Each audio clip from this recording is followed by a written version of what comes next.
과거에 제가 이제 30살 때 청년부 사역을 하면서 그때 했던 설교가 로마서 강해였습니다. 로마서 강의였는데 지금 다시 그 원고를 보니까 다 찢어버리고 싶더라고요. 예. 아, 설교를 내가 이렇게 했었구나. 그 당시에 30살 때 정말 민망하다 막 그런 생각이 들어서 이제는 좀 제대로 한번 해서 제가 나중에 한 60 정도 됐을 때는 보존하고 싶다, 이제 그런 마음이 들도록 한번 좀 설교를 했으면 좋겠다, 이제 그런 마음이 듭니다. 오늘 첫 번째 강의는 좀 어렵습니다. 그러니까 앞으로도 어려울 거라고 좀 각오는 좀 하긴 하셔야 되는데, 오늘은 로마서 서론이라고 해서요, 로마서의 전반적인 이 흐름을 제가 여러분한테 좀 설명을 해 드리려고 합니다. 여러분들이 로마서가 가지고 있는 전반적인 흐름을 제대로 이해하지 못하면 그리고 이 로마서의 부분이 도대체 뭔 소리인지가 이해가 잘 안 됩니다. 우리가 흔히 알고 있는 것은, 우리는 숲을 보고 숲 안에서 이 나무를 하나씩 봤을 때 그 나무에 대한 이해가 선명해지지 않습니까? 마찬가지로 이게 로마서를 이해하는 데 있어서 로마서라고 하는 큰 숲을 우리가 먼저 보고 그 안에서 여러 가지 교리를 접해야 될 겁니다. 주로 이제 우리가 앞부분에서 이제 많이 접해야 되는 부분이 이제 칭의라고 하는 교리를 이제 많이 접하게 되는데, 이런 교리 하나하나, 그리고 성화가 어떻게 이해되어져야 되는가, 뭐 구원은 어떻게 이해되어져야 되는가, 뭐 그렇지 않으면 유대인들의 구원의 문제는 어떻게 이해해야 될 것인가, 뭐 이런 문제가 이제 로마서 안에서 이제 차근차근 이렇게 나오게 되어집니다. 근데 이 로마서의 이 전반의 흐름을 보고 그 부분을 보게 되면, 그 배경을 보고 이 부분을 보게 되면, 이래서 바울이 로마서를 이렇게 기록했구나라고 하는 것을 이제 조금 더 선명하게 이해할 수 있게 되겠죠. 로마서의 저자는 여러분들 이 부분에 있어서는 이견이 없습니다. 그냥 바울입니다. 바울이 아예 까놓고 얘기했잖아요. 예수 그리스도의 종 바울은 이렇게 얘기했습니다. 로마서를 기록한 사람은 바울입니다. 그러면 이 로마서가 쓰여진 시기가 언제인가? 본문에 대해서 이제 명확하게 기술하고 있지 않기 때문에 정확하게는 알 수 없습니다. 그런데 우리가 이제 이 서신서를 볼 때 우리가 같이 봐야 되는 것이 뭐냐면 역사서입니다. 그래서 이제 이 성경을 공부하는 것이 약간 어려운 부분이 바로 거기에 있죠. 예를 든다면은 여러분 구약의 선지서를 이해하려면, 선지서 제대로 이해하려면 어떻게 되겠습니까? 예를 들어서 예레미야서를 이해하려면 예레미야가 예언을 할 때 이 예언을 하던 어떤 정황이 무엇이냐를 알아야 이 예언을 바르게 이해할 수 있죠. 그러려면 어디를 봐야 되냐면 열왕기서, 역대기서 그런 부분을 봐야만 합니다. 열왕기서, 역대기서를 보게 되면 이걸 역사서라고 얘기하거든요. 그럼 거기서 이제 예레미야가 막 등장하잖아요. 근데 예레미야가 등장했는데 언제 예레미야가 이 예언을 했는지를 그거를 신학적으로 추적을 해서 이 정황 하에서 이 예레미야서가 기록됐구나라고 하는 걸 알 수 있습니다. 그래서 시기도 그렇게 추론을 해낼 수 있는 거죠. 로마서도 그렇습니다. 로마서가 언제 기록됐는지 사도 바울이 기원 후 언제 이런 식으로 쓰질 않습니다. 요즘 같은 경우는 우리가 편지를 쓸 때 어떻습니까? 로마서는 편지예요. 그런데 이 우리나라 지금은 우리가 편지를 쓸 때 항상 맨 마지막에 2000 몇 년 몇 월 며칠 이런 식으로 편지를 쓰기 때문에 시기를 알 수 있는데, 이 서신서, 이제 신약의 서신서는 시기를 기록해 놓지 않았기 때문에 우리가 어디를 봐야 되냐면 사도행전을 봐야만 합니다. 사도행전을 보게 되면 사도행전에서 바울이 어떻게 사역하는 가운데에 어떤 정황에서 어느 시기에 어떤 사건 가운데에 이 로마서를 기록했는지를 보게 되면 로마서의 시기가 거의 정확하게 잡히게 됩니다. 그러면 이 로마서가 기록된 시기를 알려면 어느 부분을 봐야 되는가? 사도행전 18장 12절을 보면 갈리오가 총독된 사건, 그리고 사도행전 18장 1절부터 18절에 기록된 바울의 제2차 전도 여행을 다니면서 이 고린도에 체류하고요, 그리고 바울이 가이사랴에 구금된 기간 말기에 시작된 베스도의 총독직, 이런 약간 어렵죠. 근데 이런 정황 하에서 바울이 로마서를 기록한 겁니다. 그럼 이제 어떤 정황에서 이제 로마서 기록되는지 이 사도행전을 보면 대충 감이 잡히지요. 이 정황을 볼 때에 바울은 대략 주후 55년부터 58년경 즈음에 로마서를 기록했습니다. 이제 이렇게 보는 것이 대부분의 학자들의 견해고요. 이게 아주 노멀한 견해를 제가 여러분한테 말씀드리는 겁니다. 로마서가 기록된 장소는 바울의 3차 전도 여행의 이제 막바지에 이르러 고린도 지역에서 3개월간 체류하던 가운데에 거기서 로마서를 기록했다고 봅니다. 그래서 이제 고린도나 그렇지 않으면 고린도 부근에서 기록했을 거라고 봅니다. 제가 전에 이제 그리스 갔을 때 이제 그 부분을 봤어요.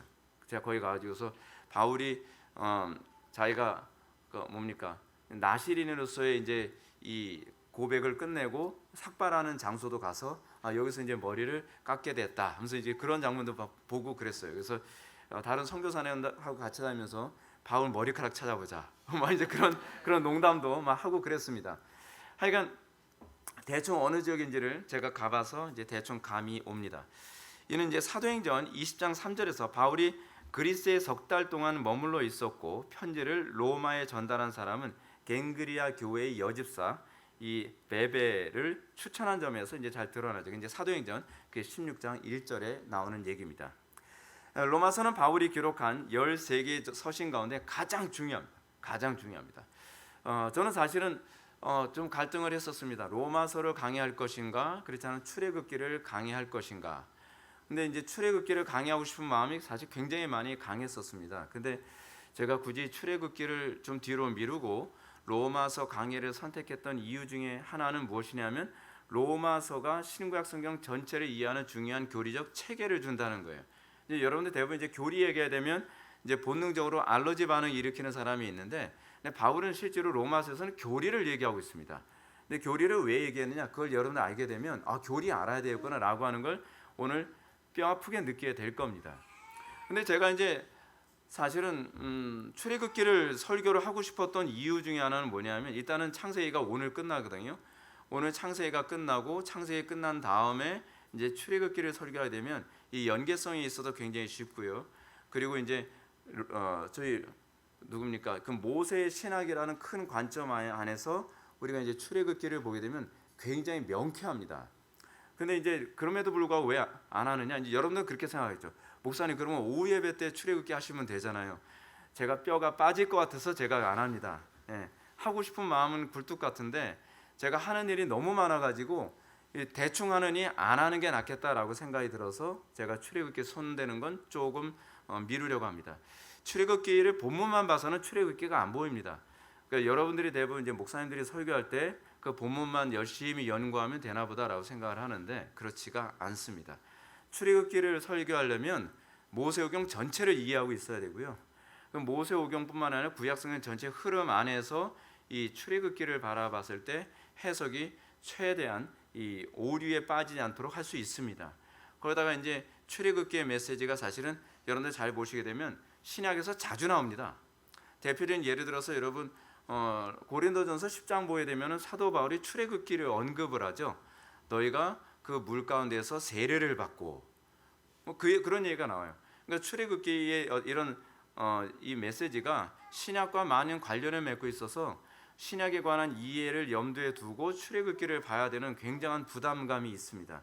그래서 제가 평소에 많이 연구해놨던 이 로마서 쪽으로 가는 것이 아무래도 지금 현실적으로는 좀 더 좋겠다. 여러분한테 더 제대로 된 메시지를 전달하겠다라고 생각해서 제가 로마서를 선택하게 된 겁니다. 특히 이제 로마서의 역할이 굉장히 중요한데요. 이 성경은 기독교 신학 형성과 발전에서 어떤 신약 성경보다 지대한 영향을 끼친 것이 로마서입니다. 사실 로마서를 이해하지 않으면 여러분들이 설교 시간에 듣게 되던 당연하다고 생각하는 그 교리가 사실은 발견되기가 어려운 부분들이 많습니다. 루터의 말처럼 로마서는 그 자체 안에 성경 전체의 의도를 내포하고 있으며 신약 혹은 복음의 가장 완벽한 개요라고 얘기합니다. 그러니까 구약과 신약의 전반적인 개요와 이 성경 전체의 의도를 이해하는 데 있어서 바울 신학이 절대적입니다. 그럴 수밖에 없는 것이 뭐냐면 바울은 구약에 정통했던 사람이에요. 그러니까 바울이 어떤 사람입니까? 이 사람이요. 한쪽으로는 사두개인이며 한쪽으로는 바리새인이라. 이게 바울의 특징이고요. 바울이 가지고 있는 또 특징이 뭐냐면 바울은 철학에 능통했습니다. 그러니까 제가 이제 그거는 확인을 못 해봤는데 그리스 어느 지역에 가게 되면은 소크라테스부터 부조가 쭉 있는데 맨 마지막에 바울의 부조까지 있다고 얘기할 정도로 당대 바울은 최고의 지성이었습니다. 그 지성인이었던 바울이 이제 복음을 깨닫고 나서 아라비아로 가서 복음의 체계를 잡습니다. 그 신학적 체계를 잡고 그리고 적절할 때 이 부분을 서신서로 성도들에게 알려서 신학적 체계를 잡은 것이 바울이기 때문에 이 바울이라고 하는 당대 최고의 신학자의 글을 우리가 읽는 것은 신구약 성경을 읽는 데 있어 굉장히 중요합니다. 로마서의 이런 특징 때문에 이 책은 베드로전서나 히브리서에까지 영향을 줍니다. 다른 성경에까지 영향을 줘요. 속사도 시대의 저술에도 영향을 주고요. 그리고 교부의 사상에도 영향을 주고 종교 개혁은 두말할 나위도 없습니다. 오죽하면은 사람들이 이런 얘기까지 합니다. 프로테스탄트 교회는 바울의 교회다라고 이렇게까지 얘기합니다. 바울 신학에 기초하고 있기 때문에. 바울 신학이 아니었으면 사실은 프로테스탄트 신학이 이렇게 선명하게 드러날 수가 없었습니다. 그리고 현대 요즘에 그 보수적인 교회들의 신학적 기초를 잡고 있는 것도 사실은 바울의 신학입니다. 더군다나 우리가 잘 아는 것처럼 로마서는요, 마틴 루터가 회심하게 된 중요한 도화선의 작용을 했죠. 그렇죠? 그러니까 이 로마서는요, 교회사 안에서 아주 중요한 시점마다 한 사람을 회심케 하거나 부흥을 일으키게 만드는 중요한 작용을 했던 성경이 바로 로마서입니다. 이 루터가 회심하게 된 그 유명한 성경 구절이 로마서 1장 17절이잖아요. 1장 17절 보시게 되면 복음에는 하나님의 의가 나타나서 믿음으로 믿음에 이르게 하나니 기록된 바 오직 의인은 믿음으로 말미암아 살리라 함과 같으니라. 그러니까 이 부분이 이제 칭의와 관련된 본문이죠. 그래서 로마서는 처음부터 칭의와에 관한 얘기를 굉장히 많이 다룹니다. 저는 여기서 이제 한 가지 여러분들에게 강조하고 싶은 부분이 있습니다. 여러분들 이 부분을 좀 잊어서는 안 되는 부분이에요. 그것이 뭐냐면 바울이 로마서를 왜 썼고 어디서 썼고 어떤 의도로 썼는가에 관한 문제입니다. 우리가 흔히 생각하는 것처럼 우리는 어떤 신학적인 서적이 쓰여지게 될 때 목양실에서 커피 향을 맡으면서 열심히 그냥 대상도 없이 그냥 정리하는 것을 우리는 그렇게 이해합니다. 근데요, 여러분 바울의 로마서는요, 이거 선교 편지입니다. 선교적 목적으로 쓰여진 거예요. 선교적 목적. 그러니까 대상이 분명하고요, 목적이 분명하고 사건이 있어요. 그럼 제가 이제 무슨 말씀을 드리려고 하는지 알겠죠? 교리라고 하는 것이요, 목적 의식 없이 교리를 인식하는 게 얼마나 위험한가 하는 것입니다. 바울이 그냥 사람들한테 내가 이제 교리 서적 이 정도면 내가 이제 박사학위 논문 하나 정도 남겨야 되니까 그냥 시간이 여유가 있어서 이 논문 쓰듯이 한 게 아니란 말이에요. 분명한 선교적 목적에 의해서 영적 전쟁의 현장을 염두에 두고 특정한 수신자들을 향해서 이 로마서가 기록되었다는 사실입니다. 교리가 그래요. 교리라고 하는 것이 그렇게 재미없는 게 아니고요, 비현실적인 것도 아니고 나하고 아무 무관한 그냥 신학자들의 어떤 노름이 아니라는 거예요. 목회자들, 시간 많은 목회자들이 그냥 열심히 공부해서 자기네들끼리 그냥 즐거움을 누리기 위해서 공부하는 그런 것들이 아니라는 겁니다. 바울은 이 서신을 통해서 특정한 대상 없이 신학적 내용을 학문적으로 정리하고자 쓴 것이 아닙니다. 그는 성도들의 실제적인 경건의 문제, 현실의 문제를 다루고 있습니다. 로마 교회라고 하는 로마 교회가 현재 직면한 문제가 있었어요. 어려움이 있었습니다. 근데 그 문제를 다양한 필체로 이제 성경은 남기죠. 이게 굉장히 흥미로운 게 뭐냐면 여러분들이 성경을 볼 때 다른 경전하고 굉장히 다릅니다. 다른 경전을 보게 되면은 공자왈, 맹자왈 뭐 이런 식으로 해서 그냥 뭐 듣기 좋은 얘기 또는 굉장히 명언되는 얘기를 쭉 산문처럼 나열하지 않습니까? 근데 성경은 그렇지가 않습니다. 예를 들어서 누가복음만 하더라도 이렇습니다. 데오빌로라고 하는 사람에게 편지를 써요. 근데 그 편지를 쓰는데 그 목적이 뭐냐면 그냥 제가 책 한 권 썼는데 한번 읽어보시죠가 아니라 데오빌로라고 하는 사람이 그리스도에 대해서 알고 싶어하고 그리스도에 대해서 오해하고 있는 부분들이 굉장히 많은 게 섞여 있어요. 그러다 보니까 그 신학적인 내용을 담아서 이 소위 역사 서술 방식이라는 방식으로 이 누가복음이라고 하는 기록을 쓴 겁니다. 편지예요. 그래서 수신자가 나오죠. 데오빌로 각하에게. 그렇죠? 사도행전도 역사서인데 이 데오빌로가 예수를 믿게 됐나 봐요. 그 누가복음 이후에. 그러다 보니까 누가복음에서는 각하라는 말 빼고 데오빌로에게라고 얘기하죠. 그래서 전번에 내가 당신에게 보냈던 편지에 의하면 이런 말이 나오는 이유가 뭐냐면 이제 데오빌로가 예수님을 영접하고 이제 형제가 됐기 때문에 데오빌로에게라고 하는 것을 통해서 그의 신앙을 더욱더 견고하게 하기 위해 성경이 역사 서술 방식으로 기록된 겁니다. 근데 이 로마서는 역사 서술 방식이 아니라 수신자가 있고요. 그 사람들이 교회 안에서 문제가 있고요. 경건에 문제가 있고 어려운 문제가 있는데 이거를 어떤 방식으로 서술을 했냐 하면 신학적인 방식으로 서술을 했어요. 그렇게 해서 그들에게 도움을 주고자 하는 것입니다. 뭐 제가 잠깐 또 얘기한다면 요한계시록도 그래요. 요한계시록 무슨 귀신 푸닥거리 하는 그런 책으로 자꾸 이렇게 사람들이 사용하는데 요한계시록 그런 책 아닙니다. 저 옛날에 어렸을 때 요한계시록 영화 보고 나서 잠을 못 잤어요. 너무 무서워가지고 거의 막 뿔 달린 괴물 나오고 막 그러잖아요. 요한계시록을 보게 되면. 근데 요한계시록은 그런 책이 아닙니다. 요한계시록은요 수신자가 죄송합니다. 수신자가 분명히 있어요. 수신자가 누굽니까? 에서보드 사빌라죠. 에서보드 사빌라가 누구냐고요? 에베소 교회, 서머나 교회, 사대 교회, 빌라델비아 교회 뭐 그렇게 해서 제가 앞자만 따져 에서보드 사빌라 그렇게 얘기를 하는 거죠. 수신자가 있어요. 근데 수신자가 있다는 것은 사도행전에 기록될 당시에 어땠다는 요한계시록에 기록될 당시에 기록을 할 만한 어떤 사건이 있었다는 거죠. 그래서 그 수신자들에게 어떤 신앙적인 도움을 주기 위해서 요한계시록이 기록됐는데 문제는 뭐냐하면 요한계시록이 그 당시에 예수 믿는 사람만 봐야 되는 상황이었어요. 왜냐하면 기독교가 박해당하는 상황이었으니까. 그래서 묵시 문학적 방식으로 쓰여야만 같은 기독교인들이 봤을 때 이해를 하죠. 그렇죠? 이방인들은 이해를 못하게 써야 되는 거예요. 그래서 나오는 것이 묵시 문학이거든요. 묵시 문학이라고 하는 것은 소위 지배를 당하고 있는 사람들이 그 자기네들의 어떤 생각을 공유하기 위해서 자기네들만 아는 언어로 글을 쓰는 것을 묵시 문학이라고 합니다. 그래서 요한계시록의 앞부분이 묵시 문학이라는 얘기를 어떻게 얘기합니까? 요한계시록에서 묵시로라는 얘기가 나오죠. 그 묵시라는 얘기가 묵시 문학이라는 것을 얘기하고 있는 겁니다. 거기다가 이 요한계시록은 선지서적인 개념과 또 예언자적 그 내용들이 다 섞여 있어요.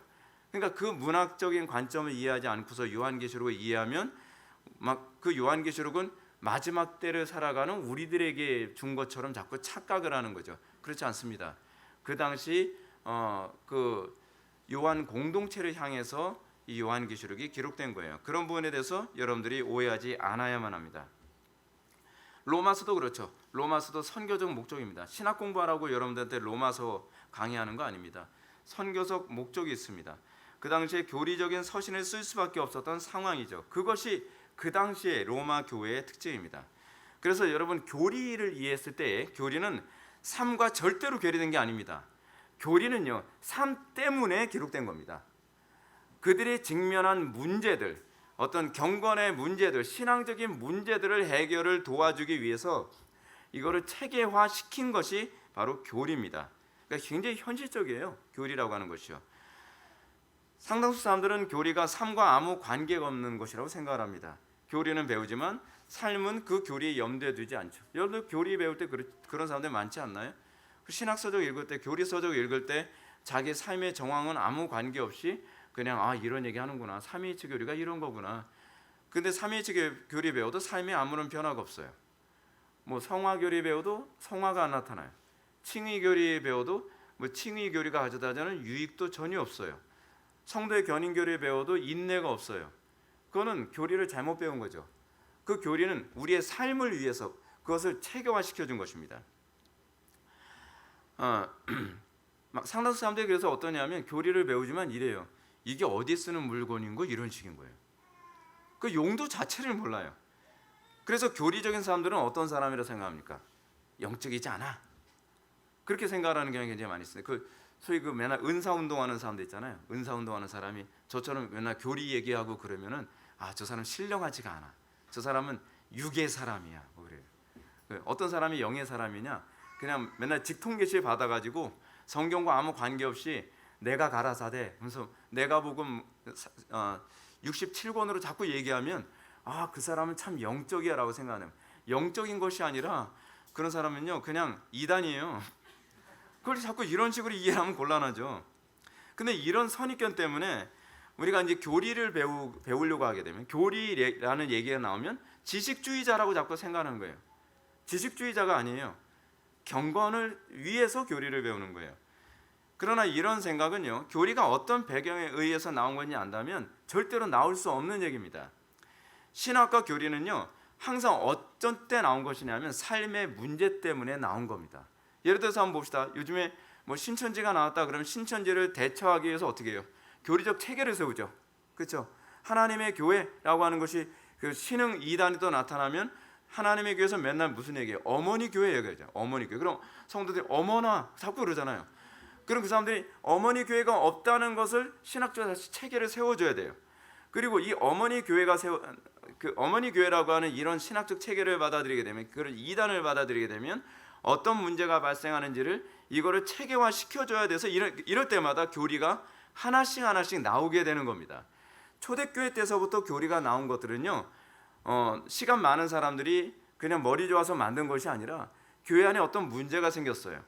교회 안에서 이단이 들어오거나 어떤 특정한 성경 구절을 자기 멋대로 이상하게 해석해가지고 막 무율법주의적 현상이 나타나거나 부도덕해지거나 교회 안에 분열이 일어나거나, 그리고 사람들이 이상하게 자꾸 변질되어지는 현상이 나타나서 그 사람들이 바쁘고 힘든 이 선교 사역 가운데서도 이거를 체계화 시키느라고 교리라는 것이 나오게 됩니다.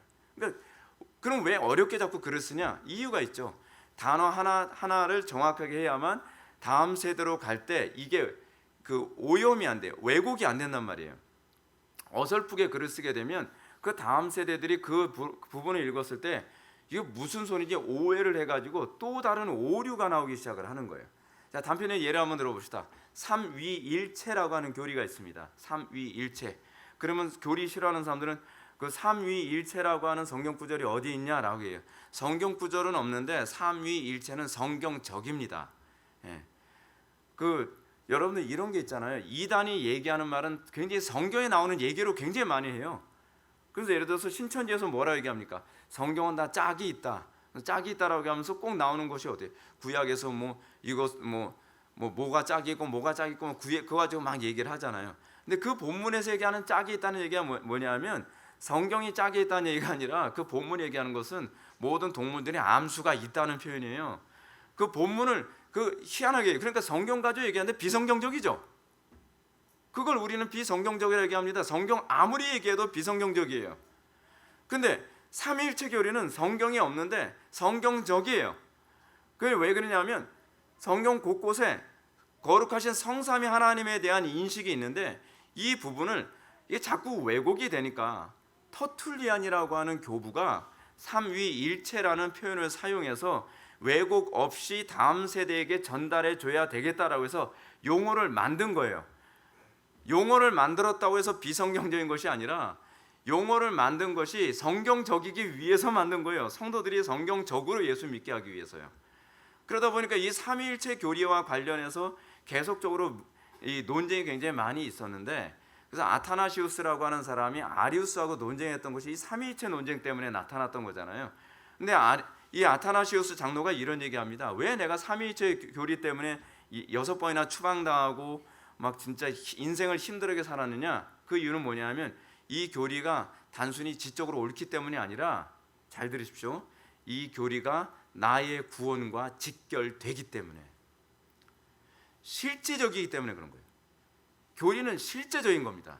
교리는 여러분의 삶에 실제적인 유익을 주고 실제적인 목적과 활용성을 위해서 우리의 신앙의 선배들이 체계화시킨 것입니다. 교리에 대한 또 다른 반론이 있습니다. 그것은 교리가 성경이 아니라는 주장이죠. 제가 아까도 말씀드린 거. 사람들이 이렇게 얘기합니다. 우리는 성경을 믿지 교리를 믿는 것 아니다 라고 합니다. 이게 모순된 표현이라는 거 여러분 알고 계십니까? 제가 또 논리학적인 얘기를 또 해야 될 것 같아요. 성경은 우리는 성경을 믿는 것이지 교리를 믿는 것이지 아니다라고 했을 때 그 사람이 말하는 게 바로 교리입니다. 그게 교리예요. 자기는 그 교리를 가지고 교리를 믿지 않겠다라고 얘기하는 거예요. 얼마나 모순적인 얘기를 하는 겁니까? 그러니까 뭐라고 얘기하는 거냐면 이런 거와 똑같습니다. 나는 그릇으로 물 먹지 않는다. 나는 내 손으로 퍼서 먹지. 그럼 그 손은 뭐예요? 이것도 그릇이에요. 예. 그러니까 이런 식의 모순을 범하고 있는 거예요. 자기가 말하는 것이 모순인지조차도 인식을 못하고 있는 것이죠. 우리는 교리란 성경을 성경답게 이해하고 그 신앙의 체계를 후대에게 물려준 보석과 같은 유산입니다. 우리 신앙의 선배들은 교리를 믿기 위해 교리를 만든 것이 아닙니다. 교리를 위해 교리를 만든 것이 아니라 신앙을 위해 교리를 만든 겁니다. 많은 사람들이 여기서 오해를 해요. 왜냐하면 잘못된 교리는 마치 뭐하고 똑같냐면, 여러분, 이 그릇이 여러분 왜 좋은 그릇인지 아십니까? 물을 담을 수 있기 때문에 그렇습니다. 근데 어떤 그릇은 그릇인데 바닥에 뚫려 있어요. 물을 담을 수가 없어요. 그러면 우리는 이 그릇 바닥에 뚫려서 물을 담을 수 없는 그릇이라고 하는 거짓된 교리를 우리는 부정해야죠. 그러면 우리는 어때요? 깨끗한 물을 담을 수 있는 그 그릇을 우리는 체계화시켜서 우리는 물을 마시는 겁니다. 무슨 얘기냐면 그릇이 목적이 아니라 내용이 목적이라는 거예요. 교리는 그릇이에요. 성경이라고 하는 진리를 담는 그릇이죠. 근데 그 성경을 담기 위해 뭐가 필요하다는 겁니까? 그릇이 필요하다는 거예요. 여러분, 이거 이렇게 해가지고서 제가 이걸 씹어 먹겠습니까? 이거 씹어 먹자고 이 컵에다가 물 담아오라고 그런 게 아니잖아요. 여기에 물을 담기 위해서 이 컵이 필요한 것이죠. 교리는 그런 겁니다. 교리라고 하는 것은요. 그래서 우리는 교리를 신성화하지 않습니다. 우리는 교리를 절대화하지 않습니다. 그래서 그 교리가 만약에 금이 가거나 그 교리에 만약에 틈새가 있어서 물이 샌다고 한다면 우리는 그 교리를 부정하죠. 우리는 더 온전히 성경이라고 하는 내용을 담을 수 있는 그릇을 만들기 위해 노력을 하는 것입니다. 그것이 교리가 만들어지게 되어진 배경이에요.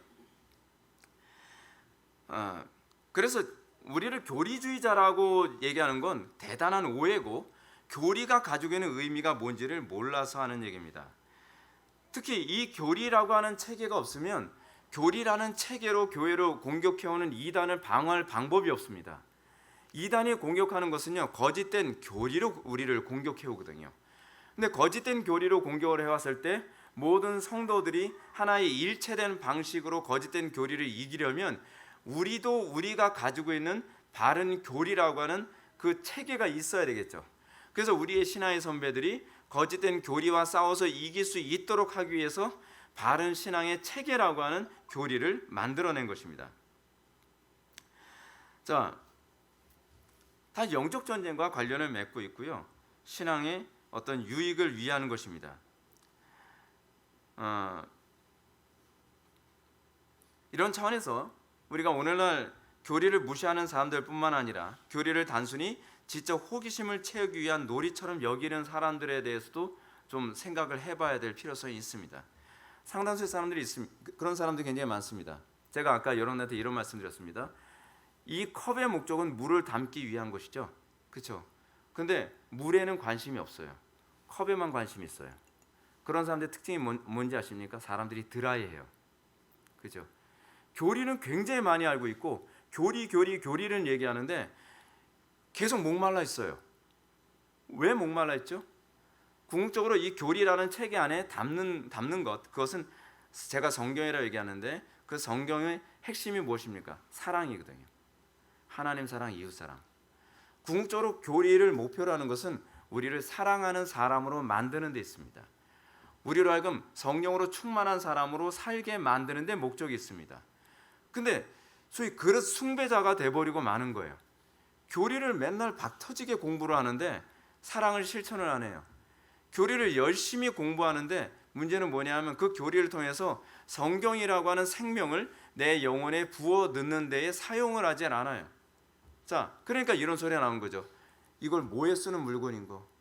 뭐에 쓰는 물건입니까? 물 담는 거죠. 물 담는 거예요. 근데 우리는 거기다 물을 담지 않습니다. 이거 가지고 싸움박질을 합니다. 그렇죠?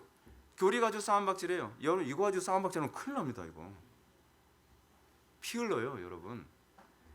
근데 많은 사람들이 이 신앙의 선배들이 이 교리라고 하는 체계를 왜 주셨는지를 인지를 못합니다. 마치 또 이렇게 이해할 수 있습니다.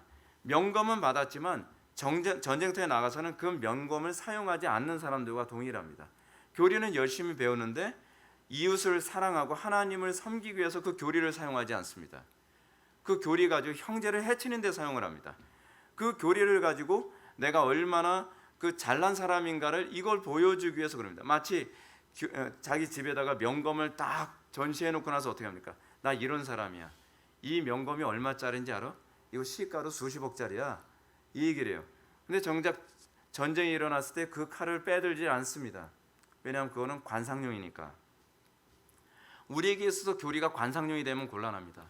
우리에게서 교리가 지적 자랑질을 위해서 사용되는 것이 돼서는 안 됩니다. 교리의 궁적 목적이 뭐냐면 하나님을 사랑하고 이웃을 실천해야 되는데 어떻게 하나님을 사랑해야 될지를 알게 해주는 게 교리, 어떻게 이웃을 바르게 사랑할 수 있는가를 알게 해주시는 것이 바로 교리입니다. 교리는 우리의 지적 유흥을 위해서 존재하는 것이 아닙니다.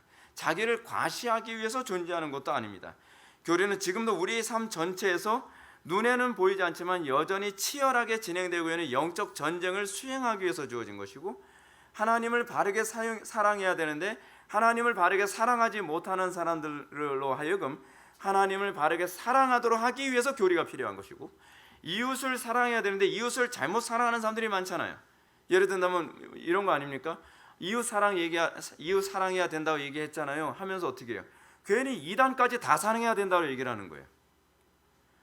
여러분, 거짓을 사랑하는 것은 사랑이 아닙니다. 그렇지 않습니까? 거짓을 사랑하는 데에 거짓된 교리가 사용되니까 우리의 신앙의 선배들이 어떻게 얘기해요? 그것은 사랑이 아니라는 것을 논리적으로 입증을 해야 되겠죠. 그래서 또 교리가 그렇게 사용되는 것입니다. 궁극적으로 사랑을 하되 바르게 사랑하도록 하기 위해서 교리라는 체계가 우리에게 주어진 것입니다. 그렇다면 여러분들이 교리를 알면 알수록 여러분들에게 나타나야 되는 것이 무엇입니까? 하나님을 사랑하고 이웃을 사랑하는 사람이 되는 것입니다. 하나님을 바르게 사랑하고 이웃을 바르게 사랑하는 사람이 되어야만 합니다. 실제로 바울이 로마서를 기록할 때 그 로마서를 기록한 목적이 뭐냐면, 제가 이제 설명할 것인데, 로마 교회 안에 분쟁이 일어났어요. 로마 교회 안에 어려움이 생겼단 말이에요. 그럼 어떤 현상이 나타납니까? 사랑이 식어지죠. 그 사랑이 식어지는 이 누수되어지는 부분을 막기 위해서, 바르게 사랑하도록 하기 위해서 사도 바울이 로마서를 기록할 수밖에 없게 된 것입니다. 자, 그러면 이제 사도 바울이 그리스 고린도 지역에서 로마 교회에게 편지를 써야만 했던 이유를 한번 보겠습니다. 먼저 이 문제를 언급하기 전에 염두에 둬야 할 사항은 로마의 교회는 자생적으로 생긴 교회였다는 사실입니다. 상당수의 교회들은 사도들이 세웠습니다. 사도들이 가서 설립을 하고 교회를 세웁니다. 제가 여기서 설립이라는 얘기 잠깐 할게요. 가끔가다 교회 목사님들이 창립 몇 주년 그런 얘기 하잖아요. 이거 굉장히 잘못된 겁니다. 정확한 용어는 설립입니다. 교회의 창립은 성령님이 하신 겁니다. 창립이라고 하는 것은 이게 창조했다 쓰는 창자잖아요. 처음 교회가 세워지는 것은 그리스도에 의해서 오순절날 성령 강림 때 그때 교회가 창립되어진 겁니다. 그래서 우리는 창립이라는 용어를 사용하지 않습니다. 그래서 우리 교회는 설립 몇 주년이라고 얘기하죠. 그래서 교회가 창립된 이후에 계속적으로 교회가 또 개척되어지면 우리는 뭐라고 얘기하냐면 설립한다고 얘기합니다. 그래서 창립과 설립은 여러분들이 좀 구분해서 사용되어야 될 용어라는 것을 좀 염두에 두시기 바랍니다. 하여간 많은 교회들이 설립되어지는데 이 설립되어질 때 대부분 사도들이 했는데 로마서는 사도들에 의해서 설립되지 않았습니다. 근데 이제 문제가 뭐냐면 로마 가톨릭입니다. 가톨릭이 로마에 그 본부가 있잖아요. 그러다 보니까 로마 가톨릭에서는 이 교황청, 특히 로마 가톨릭의 초대 교황이 바로 베드로였다, 사도 베드로였다라고 하는 걸 주장하고 싶은 것입니다. 그래서 그 사람들은 초대 교회에 로마 교회가 처음 설립될 때 베드로가 설립했다라고 이렇게 주장을 합니다. 근데 문제가 뭐냐면 성경적 근거가 없어요. 성경적 근거가. 그 사람들이 성경적 근거가 어디 있냐라고 얘기하면 아주 모호한 성경 구절을 들이댑니다. 성경에도 없는 교황제를 합리화하기 위해서 그들이 사용한 성경 구절 중에 하나가 무엇이냐면 마태복음 16장 16절부터 18절 말씀이죠. 이거 잘 들으셔야 됩니다. 이게 왜냐하면 가톨릭에서 자꾸 이 얘기를 많이 하기 때문에 여러분들 헷갈리면 안 돼요. 먼저 제가 읽겠습니다. 시몬 베드로가 대답하여 이르되 주는 그리스도시요 살아계신 하나님의 아들이시니이다. 예수께서 대답하여 이르시되, 여러분 잘 아는 구절이죠. 바요나 시몬아, 내가 복이 있도다. 이를 내게 알게 하니는 혈육이 아니요 하늘에 계신 내 아버지시니라. 또 내가 내게 이르노니 너는 베드로라. 내가 이 반석 위에 내 교회를 세우리니 음부의 권세가 이기지 못하리라. 이거 헷갈리지 않게 제가 설명을 잘 해드리겠습니다. 가톨릭은 여기서 베드로 향해서 예수님께서 너는 베드로라. 내가 이 반석 위에 내 교회를 세우리라 라고 얘기했죠. 이 반석이 누구라는 거예요? 베드로다라고 하는 거죠. 이 반석이. 아니 왜 이 반석이 베드로라고 하겠습니까? 이 베드로가 바로 반석이라는 말이기 때문에 그렇습니다. 헬라어로 베드로가 헬라어로 얘기하면 페트로스라고 얘기하거든요. 페트로스라고 하는 말은 반석이라고 하는 이 명사에다가 사람의 인칭 그 어미를 붙여요. 오스를 붙이게 되면 이게 뭐뭐한 사람이 되거든요. 그러니까 예를 들어서 이런 거 있잖아요. 운전하게 되면 드라이브라고 하는데 운전자하게 되면 거의 ER을 붙이잖아요. 영어에서요. 그거 똑같습니다. 그래서 운전자가 되는 것처럼 반석이라고 하는 이 명사에다가 OS를 붙이게 되면 헬라어에서는 돌쇠가 되나 그래? 좀 약간 우리말로 번역하기 좀 그래요. 그냥 돌쇠라고 칩시다. 뭐 이렇게 이런 식으로 이제 사람이 되는 거예요.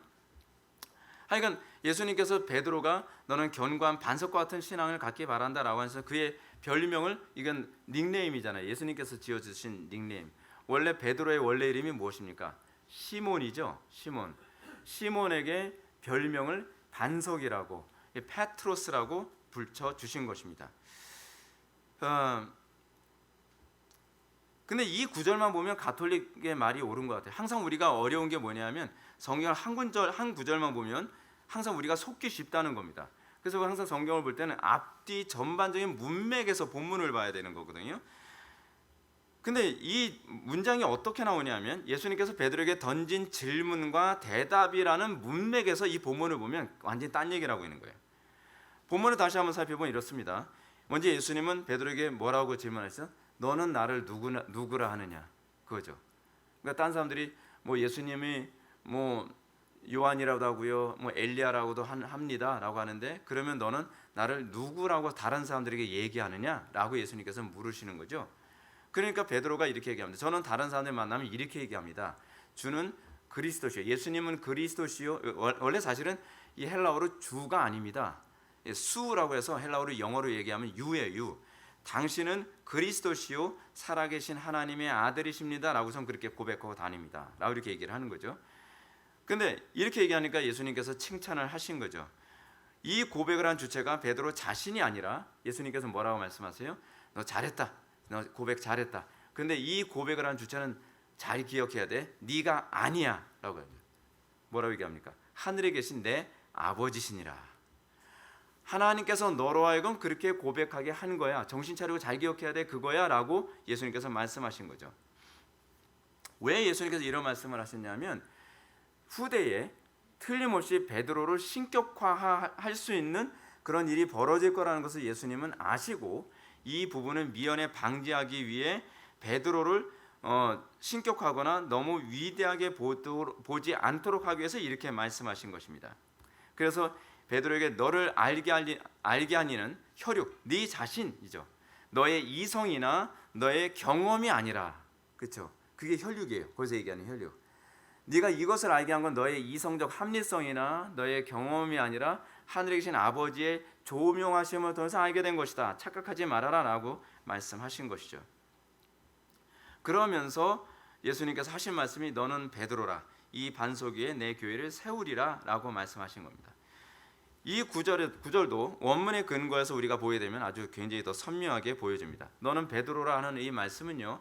중의적인 의미를 가지고 있습니다. 제가 아까 말씀드렸던 것처럼 베드로라는 이름이 뭐라고요? 반석이라는 이름이었죠. 반석. 거기다가 오스를 붙여서 반석과 같은 사람 뭐 이러는 거죠. 그래서 이제 이렇게 얘기를 하면서 예수님께서 내가 너에게 네가 반석이라고 얘기하는 것이 아니야 라고 예수님께서 말씀하시기에 어떤 말씀을 사용하시냐면 이 반석 위에 내 교회를 세우노라 라고 얘기하는 거죠.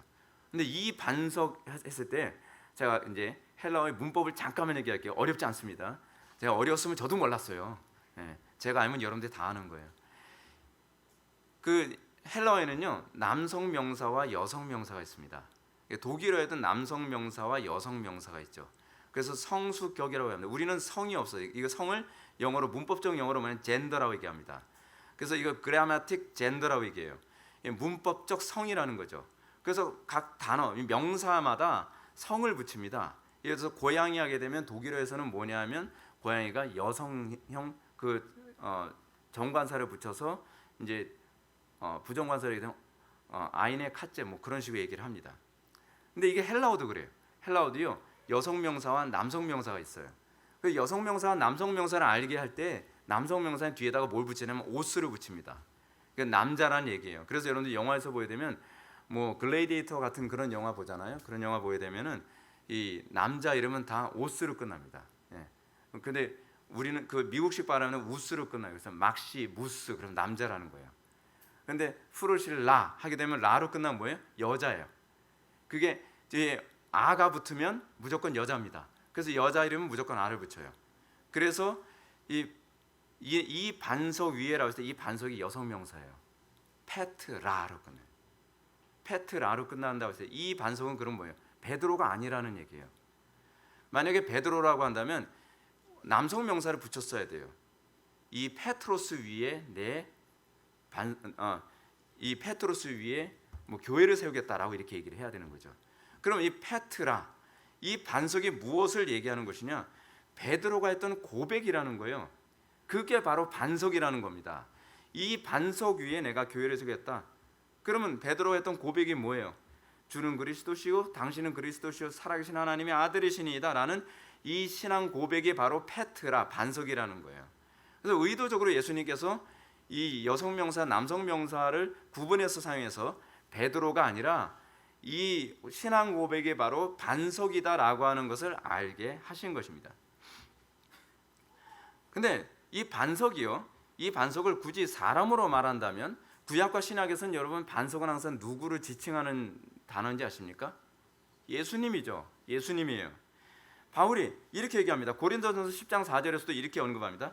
다 같은 신령한 음료를 마셨으니 이는 그를 따르는 신령한 반석으로부터 마셨음에 그 반석은 뭐예요? 곧 그리스도시라. 반석은 그리스도예요. 베드로가 아닙니다.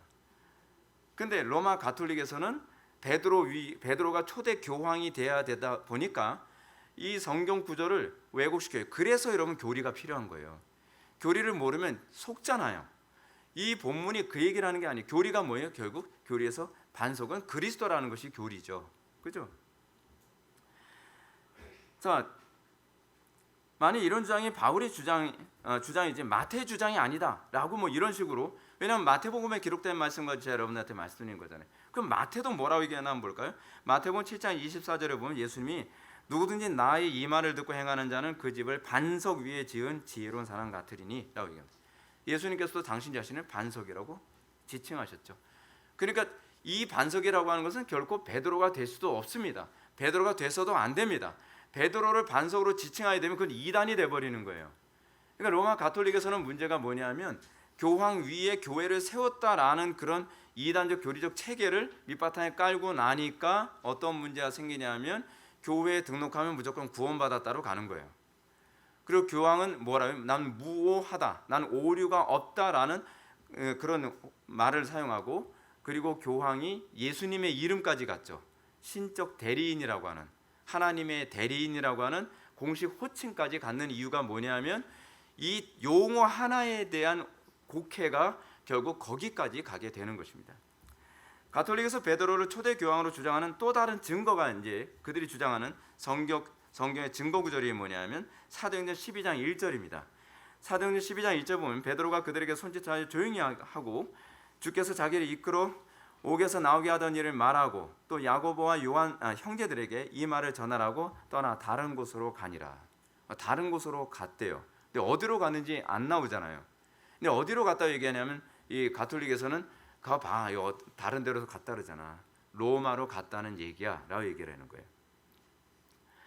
근데 그가 다른 곳으로 도피해 간 이 본문이 어떤 본문이냐면 바울이 잡혀가지고 옥에 갇혔다가 성령의 은혜로 그 탈옥한 장면이 나오잖아요.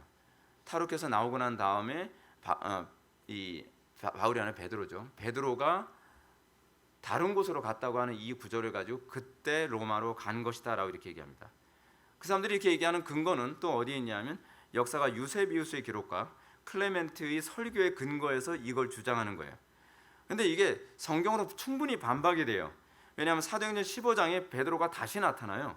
로마에 있어야 되는데 거기에 나타나요. 근데 사도행전 15장은 어떤 사건이냐면 대략 AD 44년경에 예루살렘 공의회 사건이에요. 그게 예루살렘에서 공의회를 하거든요. 중요한 신학적인 문제 때문에 그때 베드로가 나타납니다. 그래서 7절을 보면 베드로가 이 예루살렘 공의회에서 이렇게 얘기를 하죠. 많은 변론이 있은 후에 베드로가 일어나 말하되 형제들아 너희도 알거니와 하나님이 이방인들로 내 입에서 복음의 말씀을 들어 믿게 하시려고 오래전부터 너희 가운데 나를 택하시고 라고 얘기합니다. 베드로는 로마로 간 게 아니라 예루살렘으로 갔던 것입니다. 더 분명한 사실은 후에 바울과 바나바가 예루살렘을 방문했을 때요. 거기에 누가 있었냐면 베드로가 있었습니다. 그게 어디 나오냐면 갈라디아서에 나오죠. 갈라디아서 2장 9절을 보게 되면은 이런 얘기가 나옵니다. 또 기둥같이 여기는 야고보와 게바, 이 베드로를 얘기하는 거거든요. 야고보와 게바와 요한도 내게 주신 은혜로 말미암아 나와 바나바에게 친교의 악수를 하였으니 우리는 이방인에게로 그는 할례자에게로 가게 하려 함이라. 이미 갈라디아서에서도 게바 즉 베드로가 예루살렘에 있었다는 것, 로마에 있지 않고 예루살렘에 있었다는 것을 갈라디아서가 입증해주고 있습니다. 입증할 수 있는 구절이 굉장히 많아요.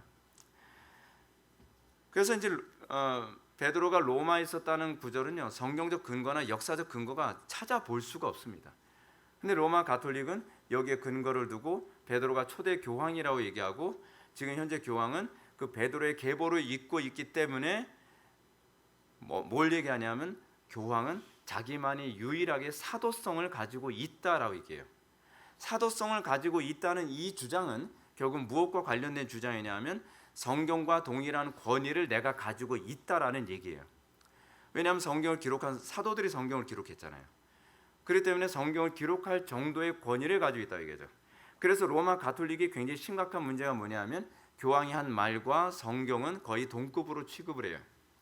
그래서 교황의 교서에 의해서 중요한 부분이 결정되어집니다. 그래서 나온 것들이 마리아 몽소 승천설 같은 것들이 다 성경과 동급으로 취급되어지는 이유가 거기 있는 거예요. 마리아 부활설, 마리아 승천설 이런 것들이 당연히 성경적인 것처럼 사람들한테 받아들여지는 이유가 뭐냐면 무오한 그리고 사도성을 지니고 있는 성경의 권위와 동급인 그 교황이 그 얘기를 했기 때문에 받아들여져야 된다는 겁니다. 근데 그것을 받아들이지 아니함으로 말미암아 종교개혁 당시 때서부터 많은 기독교인들이 순교를 당했던 거예요. 그러니까 하나의 교리가 얼마나 끔찍한 결과를 초래할 수도 있고 얼마나 많은 사람들을 죽음에서 생명으로 인도할 수 있는지를 여러분들 잘 보셔야만 합니다. 자, 그래서 우리가 이 바울이 말한 것을 볼 때에 우리가 베드로는 로마 교회를 먼저 설립한 것이 아님을 이제 알 수 있게 되죠. 거기다 이제 제가 이 얘기를 해야만 하는 이유 중에 하나가 뭐냐면 바울이 지금 가려고 하는 목적지가 어디죠? 로마죠. 로마로 가기 전에 지금 고린도 지역에서 이 서신을 기록하고 있었단 말이에요. 그렇다고 한다면 바울이 왜 로마로 가느냐? 거기 베드로가 있으면 갔겠어요? 안 갔겠어요? 안 갔죠. 그 구절이 로마서 15장 20절에 나옵니다. 내가 그리스도의 이름을 부르는 곳에는 복음을 전하지 않기로 힘썼노니 이는 남의 터 위에 건축하지 아니하려 함이라. 바울의 이런 표현은요, 다른 사역자들이 이미 전도 활동을 통해서 교회를 설립한 곳에 내가 가지 않겠다는 겁니다. 그러니까 사도들의 선교 사역에 괜히 들어가서 교회의 질서를 흐트러뜨리지 않겠다는 거예요. 요즘에는 어떻습니까? 요즘에는 교회 위에 교회 있고 교회 아래 교회 있죠. 예, 교회 옆에 교회 있고 교회 옆에 교회 있죠. 교회 앞에 교회 있고 교회 뒤에 교회 있는 그런 시대에 살고 있죠. 근데 사도 시대 때는 그러지 않았습니다. 사도 시대 때는요, 다른 사도가 설립한 지역에는 절대로 나는 안 간다요. 그들의 사역을 돕기 위해서, 혼란을 주지 않기 위해서, 교회들끼리 서로 분쟁하지 않도록 하기 위해서 그렇게 행동하지 않았습니다. 그래서 바울이 정상적이었다고, 만약에 바울이 로마에 이미 베드로가 교회를 설립했다고 한다면 바울은 절대로 그곳을 선교지로 삼아야 될 이유가 없다는 얘기입니다. 머레이도 로마서 15장 20절 말씀을 근거로 다른 사도의 노력으로 세워진 것도 아닌 듯하다라고 분명하게 언급하고 있습니다.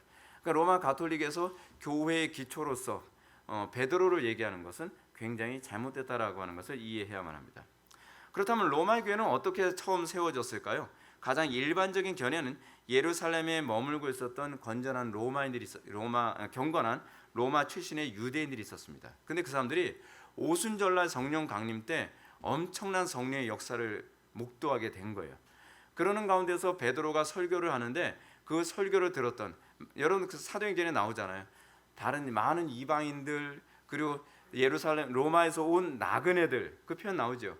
그 사람들이 베드로의 설교를 듣고 굉장히 충격을 받아 그 사람들이 예수님을 영접하고 그 다음에 로마로 돌아간 겁니다. 그래서 로마 교회는 자생적으로 세워진 교회였어요. 4세기 라틴 교회는 암브로시우스 어떤 사람이 아무도 부러워하지 않는 사람이잖아요. 이 암브로시우스의 견해와도 일치합니다. 그러므로 사도들이 아닌 자생적으로 세워진 교회는 어떤 문제가 발생할까요? 사도들이 세우지 않고 그냥 이 일반 성도들이 그냥 은혜 받아가지고 거기서 교회를 세우게 되면 자동적으로 교리적인 문제가 발생하죠. 그렇죠? 그 문제가 로마에게서 생기게 된 거예요. 그것 때문에 교회가 혼란이 생기고 분열이 생기고 몸살을 겪게 되어진 상황이 바로 로마의 상황이었습니다. 로마 교회의 상황. 바울이 로마에 이런 교리적 서신을 보낼 수밖에 없었던 근본적 상황은 더 이제 심각한 문제가 발생했는데요. 이제 이거죠.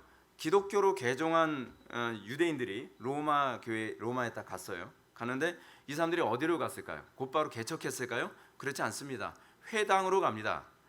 회당으로 가면, 왜냐하면 자기는 유대인이면서 유대인 기독교인이 된 거잖아요. 근데 회당에 딱 갔는데, 회당에 가면은 항상 회당 예배는 어떤 식으로 일어나냐면, 회당 예배는 성인 남자 10명 이상 모이면, 여긴 여자는 빼고예요. 기분 나빠도 어쩔 수 없어요. 그럼 우리 기독교가 아니에요. 유대교가 그렇다는 얘기예요.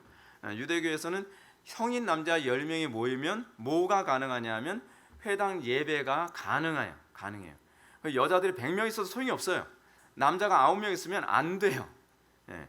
굉장히 좀 그렇죠. 절미하지 마세요. 근데 회당 예배가 그런 식으로 했는데 10명이 정족수가 딱 차게 되면 그 다음에 안식일에 읽도록 정해진 성경 구절 한 본문을 읽고 회중들을 향해서 이렇게 얘기합니다. 우리 중에 혹 이 말씀에 근거하여 하나님의 위로나 권면할 수 있는 사람이 있으면 나오라 라고 얘기합니다. 그러면 그 말씀에 대해서 얘기하고 싶은 사람이 딱 나옵니다. 근데 이 기회를 타가지고 예루살렘에서 은혜를 받은 유대인이, 그 사람이 이 본문에 대해서 예수께서 그리스도시다라고 하는 메시지를 전하는 거예요. 그럼 이제 그 안에서 난리가 나는 거죠. 난리가 나는 겁니다. 이 일이 반복되면서 유대교 안에서 심한 갈등이 일어나고요. 그리고 반대로 헬라인들이, 그러니까 헬라인인데 유대교로 개종한 그런 헬라인들이 기독교로 개종하는 일이 생기면서 많은 유대인들의 이탈이 생기기 시작을 합니다. 많은 유대인들이 이탈이 생기니까 어떤 일이 벌어지겠습니까? 그 안에서 또 치고받고 싸우고 난리도 아니겠죠. 유대인들끼리 너무 심하게 싸우니까 그 당시에 로마의 황제였던 클라우디우스가 이놈들 골치 아프다, 안 되겠다, 다 추방시켜야 되겠다. 그래서 유대인들을 로마에서 다 추방시켜버려요. 유대인들 다 추방시켰는데 그리고 나면 누가 남죠? 헬라인 기독교인들만 남는 거예요. 유대인 기독교인들까지 유대인들과 유대인 기독교인들이 다 추방을 당하니까요. 헬라인 기독교인들이 모여서 그들이 예배를 하고 그들이 신앙생활을 하는데 문제가 뭐냐면 여기에 있습니다. 그 사람들은 교리적 체계도 없고 성경도 잘 모르잖아요. 유대인들은 구약 성경을 아는 사람인데 헬라인들은 구약 성경을 잘 모르고, 거기다가 이 사람들은 어때요? 이 그리스 이방신을 섬기던 방식으로 예수님을 섬기기 시작을 하는 거예요. 그러니까 이 안에서 심각한 문제가 발생을 합니다. 그런데 이제 문제가 클라우디우스 황제가 세상을 떠나고 나니까 그 유대인 기독교인들이 다시 들어오죠. 다시 로마로 들어왔는데 웬걸 들어왔더니 이 사람들이 주인이 돼 있어요. 주인이 됐는데 이상한 기독교가 돼 있는 거예요. 이상한 기독교. 그래서 이상한 기독교가 된 그 상태에서 이 안에서 또 분쟁이 일어나기 시작을 합니다. 그러니까 헬라인 기독교인들은 굉장히 자유분방한, 쉽게 얘기해서 부도덕한, 무율법주의적인 신앙생활을 하는데 성경을 잘 알고 있는 유대인들은 성경을 기초로 해서 기독교를 해석을 하다 보니까 어떤 문제가 발생하냐면 율법주의적 기독교가 되고 있는 거예요. 그러니까 한쪽은 무율법주의적 기독교고요, 한쪽은 율법주의적 기독교가 되니까 이 안에서 계속 분쟁과 다툼이 끊이질 않는 겁니다. 근데 이 갈등이 단순히 주도권적 싸움이 아닙니다. 신학적인 문제 싸움이에요. 교리적인 문제 싸움. 잘 보십시오. 같은 성경을 가지고 해석이 달라져서 나타난 문제예요. 헬라인들은 자기네들이 알고 있는 플라톤주의 이원론이나 신플라톤주의적 관점으로 이 본문을 봐야 된다라고 사람들이 해석을 하고, 유대인들은 아니다, 모세 오경의 관점을 가지고 이걸 봐야 된다라고 하는 이 해석이 충돌이 계속적으로 일어나는 거예요. 그리스도를 어떻게 볼 것인가? 헬라적으로 볼 것인가? 그렇지 않으면 율법적으로 볼 것인가에 관한 문제가 충돌이 계속 일어나고 있는 것입니다. 한쪽은 굉장히 리버럴할 수밖에 없고 한쪽은 보수적일 수밖에 없죠. 이런 문제 가운데에 사도 바울이 로마서를 쓰게 된 겁니다. 그럼 자동적으로 로마서가 어떤 서신일 수밖에 없어요. 교리 서신일 수밖에 없는 거예요. 교리를 다루지 않으면 이 분쟁을 해결할 방법이 없으니까. 자, 우리는 오늘부터 로마서를 접하게 됩니다. 로마서를 접하게 될 때 너무 지적으로만 로마서를 이해하지 않았으면 좋겠습니다. 저는 여러분이 로마서를 접하면서 이런 질문을 던질 필요성이 있어요. 나는 과연 헬라적으로 성경을 믿고 종교 생활을 하는가? 교회 안에는 두 종류의 사람들이 주로 있어요. 헬라식으로 성경을 믿으려고 하는 사람, 또는 율법주의적으로 성경을 믿으려고 하는 사람. 그거는 지금도 모든 교회에 바글바글합니다. 그래서 이것 때문에 교회 안에서 갈등이 생기게 하죠. 한천설 교수의 지적처럼 우리가 만일 로마 안에 나타난 유대인과 이방인 출신의 기독교인들의 갈등, 또는 믿음이 약한 자와 강한 자의 분쟁과 갈등을 염두에 두지 않고 이 로마서를 읽는다면 우리는 중요한 주제를 놓쳐버리고 말 것이다. 이게 우리가 로마서를 봐야 될 중요한 산입니다. 맥락입니다. 마지막으로 로마서는 루터와 칼빈이 지적한 것처럼 성경의 관문이라는 사실을 또한 기억하셔야만 합니다. 칼빈은 로마서에 대해서 이렇게 얘기합니다. 만약 우리가 이 서신서를 진정으로 이해한다면 우리에게는 성경의 가장 심오한 보물들 모두에게 다가갈 수 있는 문이 열릴 것이다. 뿐만 아니라 틴데일도 이렇게 얘기합니다. 로마서는 성경 전체에 이르는 길이요, 성경 전체에 이르는 등불이다라고 극찬을 했습니다. 그들의 극찬은 결코 과언이 아닙니다. 왜냐하면 로마서는 교회사 안에서 항상 중요한 전환점을 마련하는 역할을 했던 것이 로마서이기 때문에 그렇습니다. 루터가 종교개혁을 한 것은 로마서 1장 17절 말씀을 통해서 종교개혁이 일어났죠. 그리고 이 로마서 중심으로 프로테스탄트 교회가 사실은 기틀을 잡게 된 것입니다. 18세기 부흥의 핵심적인 인물이었던 요한 웨슬리도 이 로마서 때문에 회심한 케이스였습니다. 어떻게 회심을 했냐면 이 요한 웨슬리가 선교사에 갔다가 완전히 참패를 하고 돌아옵니다. 그래서 완전히 폐인이 되다시피 해서 돌아오는 가운데 로마서 서문을 낭독하는 것을 듣게 됩니다. 그 가운데에서 요한 웨슬리의 마음속이 이상하게 뜨거워지더라. 그래서 가슴이 뜨거워지면서 그가 이걸 올드스케이스트 체험이라고 얘기합니다. 발음이 잘 안 되네. 이 놀라운 체험 이후에 이 요한 웨슬리는 조지 휘필드와 함께 영국 교회를 완전히 다 바꿔버리고 합니다. 오죽하면 이렇게 얘기합니다. 요한 웨슬리와 조지 휘필드를 통해서 일어난 부흥은 영국의 100년 동안 일궈낼 일을 이들은 다 해내고 말았다. 그 중요한 역할의 중심에 로마서가 있었습니다. 모쪼록 계속 진행되어야 될 로마서, 다음 주부터는 로마서 본문을 본격적으로 강해를 하게 될 텐데, 이 놀라운 역사, 이 부흥의 역사가 우리 회복의 교회와 그리고 이 회복의 교회를 통해서 한국 교회 전반에 놀랍게 확산되는 역사가 나타나기를 주님의 이름으로 축원합니다. 기도하시겠습니다. 사랑이 많으신 하나님 아버지, 우리가 오늘 시간 로마서 서론으로 로마서가 왜 중요한지, 그리고 로마서는 과연 무엇인지, 그리고 로마서를 통해서 하나님께서 우리에게 말씀하시고자 하시는 방향이 무엇인지를 살펴보는 시간을 갖게 되었습니다. 이제 다음 주부터 읽게 되어질 로마서 강해 가운데에도 주님께서 놀랍게 역사하여 주시고 우리 삶의 변화와 개혁과 하나님의 놀라운 영광을 선명하게 목도할 수 있도록 은혜 베풀어 주옵소서. 예수님의 거룩하신 이름으로 기도올옵나이다. 아멘.